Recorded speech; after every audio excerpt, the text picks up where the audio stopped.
शरीरातून मनुस्मृती घालवण्याचा प्रयत्न आहे. मनातून मनुस्मृती केली आहे का, हा त्याच्यातला महत्त्वाचा भाग असं मी त्या ठिकाणी मानतो. मनातून जोपर्यंत मनुस्मृती जात नाही आणि मानवतावाद येत नाही, तोपर्यंत आपण कृती करत असताना जे डोळसरित्याने केली पाहिजे तो डोळसपणा राहत नाही. आता तुम्ही मनुस्मृती फाडताय म्हणजे काय करताय?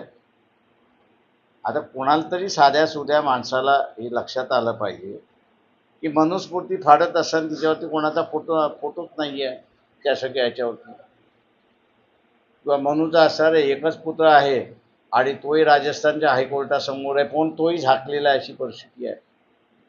तेव्हा